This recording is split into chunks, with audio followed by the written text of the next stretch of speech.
So, truth, I guess, is now a hostile and political act.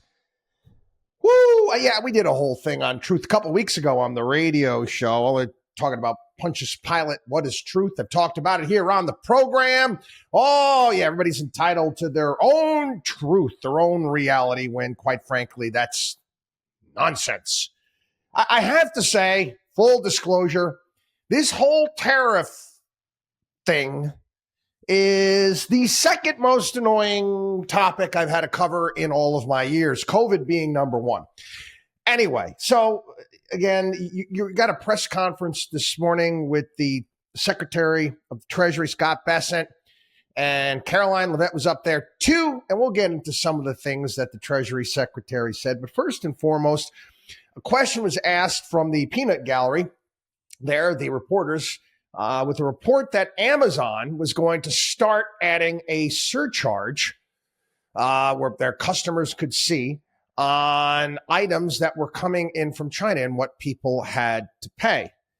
And Leavitt, kind of like, she stepped up to the podium. She basically boxed out Scott, said, I spoke to the president about this, and said it was a hostile and political act. How is it hostile and political? You're an importer, you're Amazon, and the United States government just levied a new tax on your products. Shouldn't you show that? I mean, why wouldn't you show that? Again, you know what I was thinking about today? I remember when I was a kid. How many people remember the gas station? The gas station back in the 1970s is what I remember.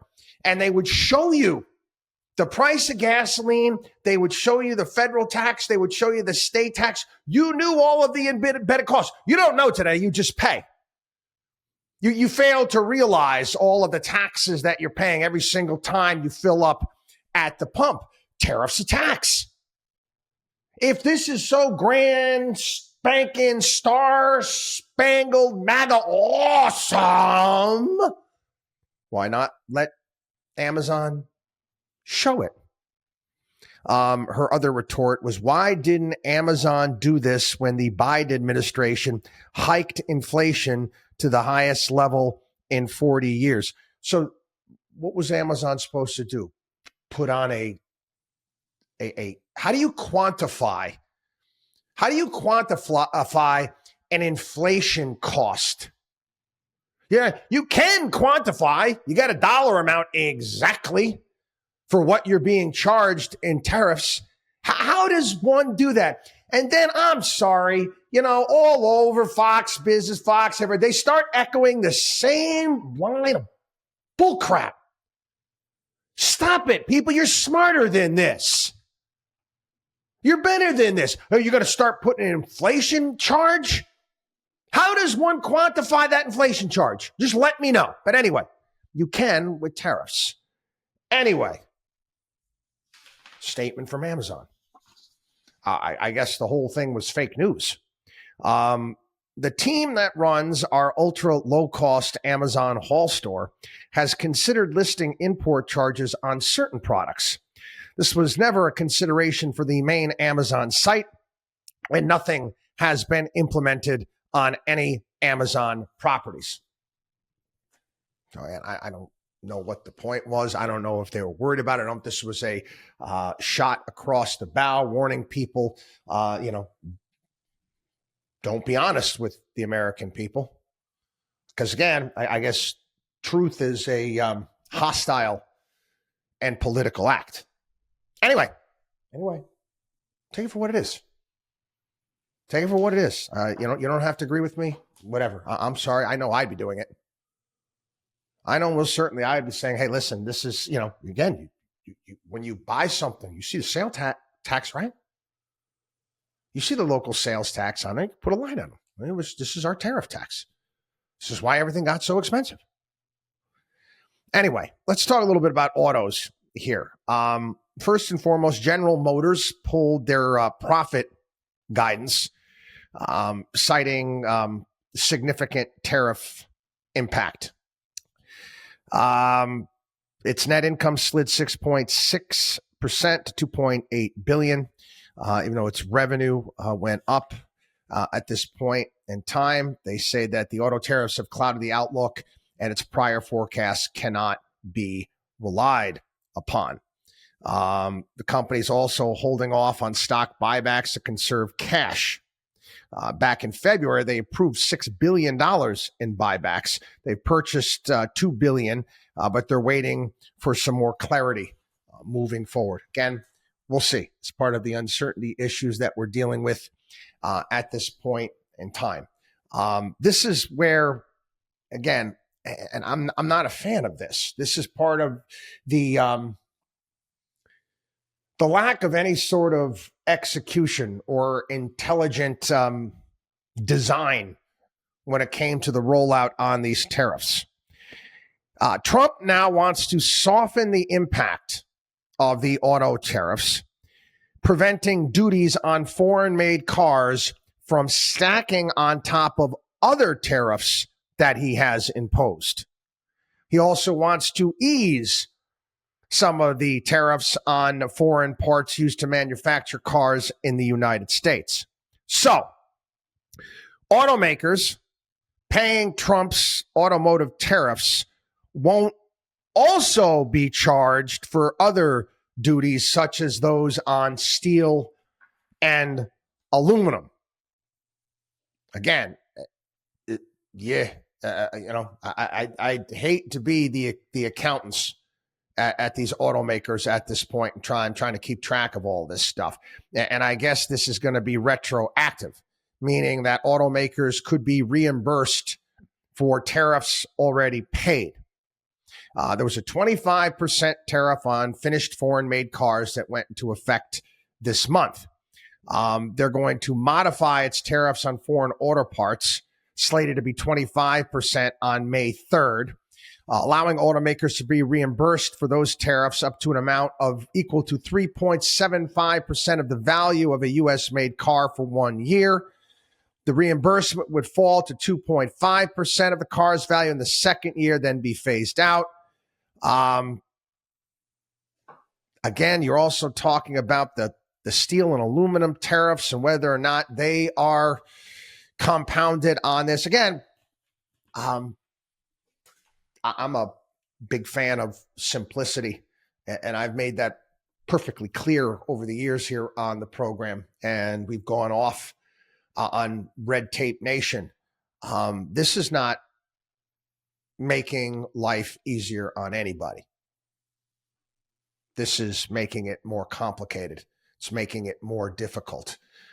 Complicated and difficult is not conducive to business. And I know I've used this a million times over the years here on the program. It was an interview with Steve Jobs. And it's taken us back to the 1980s, where he was making fun of WordStar. WordStar was one of the early word processing software programs. I remember. I remember, they would have it in schools and whatnot. Nobody ever used it. Nobody ever used it because it was intimidating as all hell, first and foremost. The instruction manual was like an old New York City telephone book, for crying out loud. And Steve Jobs made that perfectly clear in his interview, saying no one's going to learn the slash Qs and the slash Zs. He said no one's going to read, a 400 or 500 page manual. You got to read a novel to write a novel. It's not going to work. And again, talked about ease of use and simplicity. And that's what we have to get back to in this country. And quite frankly, the tariffs are not doing it at this point in time. This is something that is encouraging. It's encouraging. Secretary Bissett announced that Trump will allow companies who move their manufacturing back to the United States, will allow for their factory costs to be fully expensed. Full expenses of factories, bring your factory back. You can fully expense the equipment And the building, we will couple that with deregulation, cheap energy, and regulatory certainty. Okay. To be honest, okay, I think that's great, but you can't declare and decree that. This is great. And quite frankly, these are the things that should have been put into place first. Doing these types of things would automatically attracted businesses back to the United States. You do that first. This has got to go through Congress. I mean, you can say that, but again, Congress has to approve this. One more thing. Again, on the tariff stuff today, there was some conversation when Bissett was up there talking about the revenues from tariffs. And again, the logic behind what they're saying. Okay, I'm going to explain it yesterday. I'm going to explain it again.